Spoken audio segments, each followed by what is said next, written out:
Hello guys, welcome back to the Chelsea Godfather channel. It's the Chelsea Godfather reporting back to duty.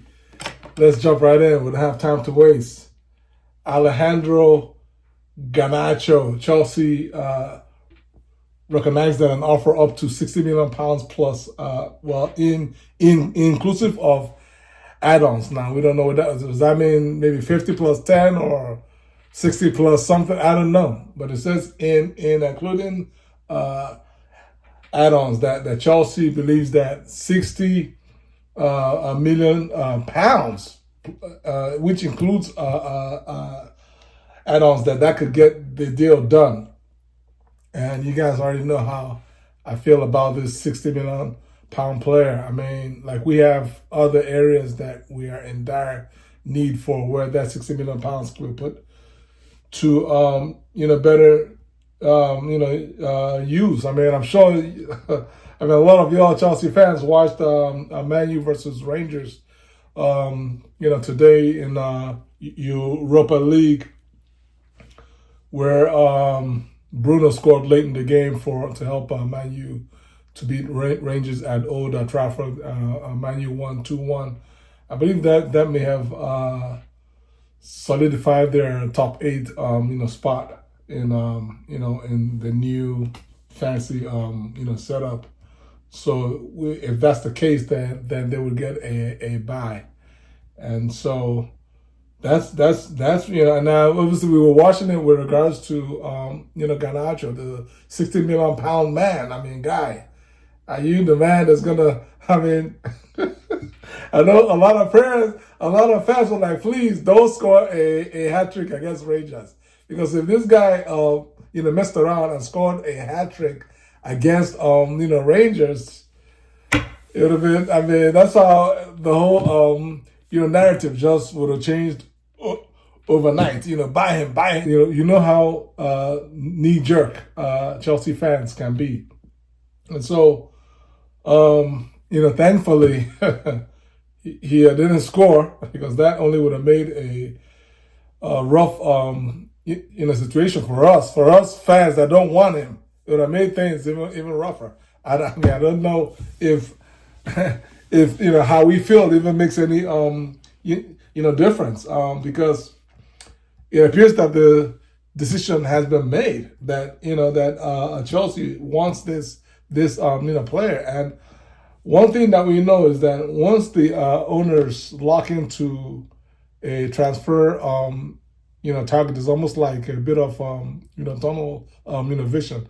Once they conclude on one player and the player has given them a green light, it's really only a matter of time. And in this, let's just look at things frankly, right? As opposed to what I would want or what I wouldn't want to see happen. Looking at things from a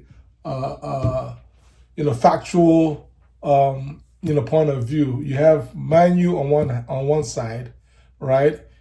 Of whom their manager is Amorim, right? And and you have Garnacho, that's been having it's almost like Nkunku for us, in that he's a good player, but he hasn't been able to fit into Ruben Amorim's tactics. And so he's sort of on the outside looking and playing in European games, coming off the bench, things of that nature. That sounds like Christopher Nkunku,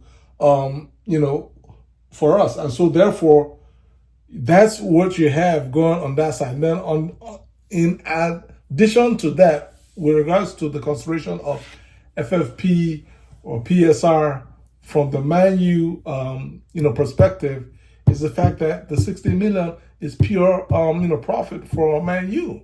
So it's a sweet deal. It says, I mean, Man U, now arguably they don't want to sell because they don't have to really sell him, but it's a win-win deal. It's a win-win. This is a player that they can quickly raise 60 million from and book the 60 million in their books right away, right? And is not a player that You understand that they actually really need to implement their manager's idea of football. So they can free up, they can release this player, collect 60 million, and go and spend that money to enhance their squad. And we as Chelsea fans are asking ourselves, like, why would we want to insert ourselves in this kind of a situation? Notwithstanding that Man U is kind of buried right in the bottom half, but the reality of Man U is a massive club. In a normal, not so crazy situation, Man U will be up there fighting with us for top four, and that's where they will be in due time. In due time, and so this 60 mil, right? A club that is currently, languishing in the mud. It appears that we're going to give them a 60 million lifeline to pull them out of the mud and come and join us in the top four race. It just doesn't make sense for us, especially given the fact that, for me, left wing is not a critical need. Now, do we have a need at left wing? Yes, we have a need, but is it a critical need? No, the answer is no. We don't have a critical need. So, notwithstanding that Garnacho is a good player, he's a young player. He's a player that arguably his value could actually rise, even though the money is very high. Arguably his value could rise, or at worst case deal, is a player that you could, you play him for, hold on to him for 3, 4, 5 years. And still, because he's still, I believe he's only 20 years old, 20 or 21, 5 years later, it's going to be between 25 to 26. You can still get your 60 million back. So it's almost like it's a almost no risk deal from a business investment point of view. But me as a Chelsea fan, and I'm sure we are watching the games, and we're seeing that we don't have a striker, and we're not being linked. The closest link that we've been linked to a striker, apart from the Liam Delapse of the world, is a player from Bayern, Mathys TEL, right? Now he can play either up front as a striker, or he can play at a left wing, which is where he predominantly plays for company for Vincent company at Bayern Munich.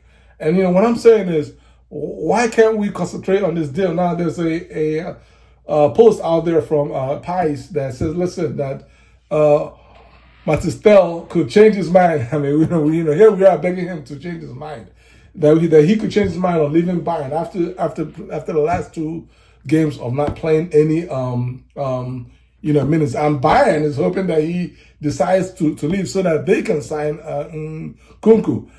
For me, that's where my prayers lie. I mean, we need him to change his mind, because if he changes his mind and we're able to buy him, then that would pretty much end, in my own belief, that should put an end to the whole, Garnacho interest that we don't need.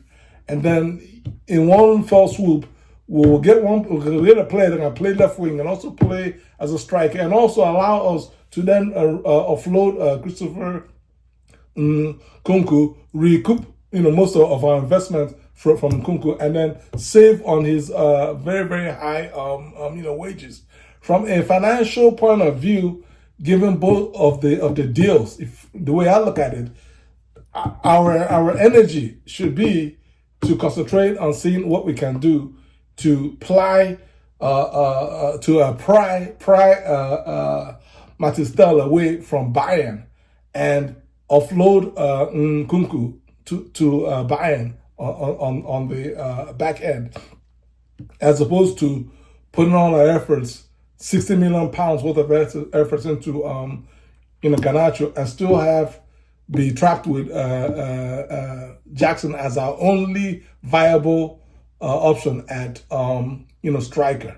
Then the last news today is the possibility of Cesare Casadei going to Lazio for £10 million plus a 20% sell-on clause. It's likely that he's going to be going at some point. It's only really a matter of time. Personally, I would have liked to see this young boy get some minutes, but Maresca, for whatever reason, just doesn't have much faith in him, and just not really having the patience to give him the playing time that he needs to get his feet wet in Premier League. And so, or maybe it just could be the fact that he knows, listen, on loan he has Santos, Andre Santos in France, and then Leslie Ugochukwu on loan at Southampton. Those are two midfielders. They both play the sixth role. They can both play the box-to-box role, and those are the same roles that Casadei plays as well, and they're all pretty much in the same age bracket. I believe Santos is even younger than Casadei. So that's where we have. So there's a likelihood that he's going to be going by the end of the window, and that's all I have for today. How do you all feel about today's update? Please leave your comments below. Share this video. Subscribe to my channel. God bless you guys. Peace.